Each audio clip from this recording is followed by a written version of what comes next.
கிறிஸ்துக்குள் எனக்கு பிரியமானவர்களே, இன்று பாஸ்கா காலத்திலே நாங்கள் 4ஆம் வாரத்திலே வியாழக்கிழமைக்கு கால் பதிக்கின்றோம். எனக்கு பிரியமானவர்களே, இன்று நாளில் இறை வார்த்தையை நாங்கள் சிந்திக்கின்ற பொழுது என்பார்களே, விசேடமாக பவுலடிகளார் சொல்லுகிறார், இன்றைய நாளிலே இறை மக்களை பார்த்து, ஆண்டவர் மிகவும் பொறுமையோடு இந்த இஸ்ரேல் மக்கள் எகிப்திலே இருக்கின்ற பொழுது அவர்களுடைய நடவடிக்கைகளை மிகவும் பொறுமையாக அவதானித்துக் கொண்டிருந்தார் என்று, மிகவும் பொறுமையாக. அதே போன்று இந்த நாளில் நற்செய்தி வாசகத்திலே நாங்கள் பார்க்கிறோம், புனித யோவானுடைய நற்செய்தியிலே ஆண்டவர் மிகவும் தன்னை தாழ்த்திப்படுத்திக் கொண்டு சொல்லுகிறார்,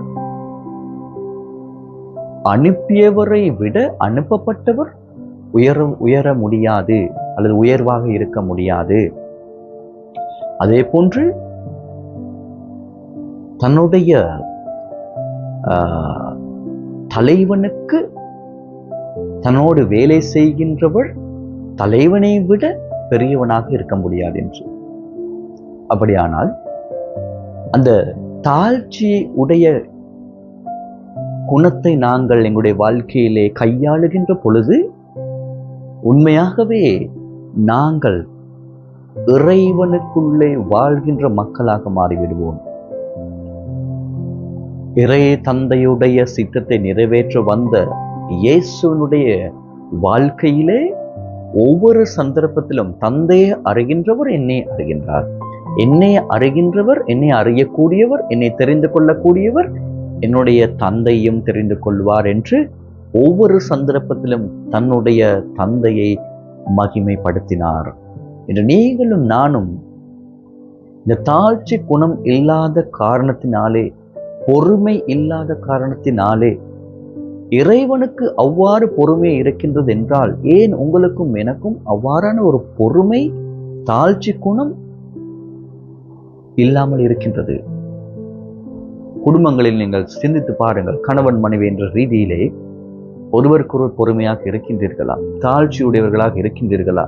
உடைய பிள்ளைகளுக்கு செவிசாய்க்கக்கூடியவர்களாக இருக்கின்றீர்களா? உடைய பெற்றோர்களுக்கு செவிசாய்க்கக்கூடியவர்களாக இருக்கின்றீர்களா? பங்கிலே குருவானவருக்கு செவிசாய்க்கக்கூடியவர்களாக இருக்கின்றீர்களா? பிள்ளைகள் என்ற ரீதியிலே பாடசாலையிலே ஆசிரியர்களுக்கு செவிமடுக்கக்கூடியவர்களாக இருக்கின்றீர்களா என்று இவ்வாறு பல விதங்களிலே நோக்கலாம். இவ்வாறான தேவையான குணத்தை நாங்கள் வாழ்க்கையிலே இழந்து விட்டு வாழ்கின்றோம் அன்பார்ந்தவர்களே. இந்த நாட்டிலே இவ்வாறு பலவிதமான கஷ்டங்களை, துன்பங்களை நாங்கள் பார்ப்பது, இழப்புக்களை நாங்கள் பார்ப்பது, சமய ரீதியாக நற்குணங்களை வளர்க்காமல் ஒவ்வொரு இடங்களிலே ஒருவருக்கு எதிராக போர் செய்து கொண்டு கொலை செய்து கொண்டு இருப்பதற்கு காரணம் இந்த சமய ரீதியாக தன்னை மாற்றி அமைக்காத காரணத்தினால். எனவே இந்த நாளிலே சிந்தித்து பாருங்கள், உண்மையாகவே நான் இறைவனோடு வாழுகின்ற பொழுது, இறைவனுக்குள்ளே நான் தாழ்ச்சியான குணத்தை உடையவனாக வாழுகின்ற பொழுது என்னை ஆண்டவர் ஒருபோதும் கைவிட மாட்டார் என்ற நம்பிக்கையோடு வாழ்வதற்கு அவரிடத்திலே வரம் வேண்டி மன்றாடுவோமாக.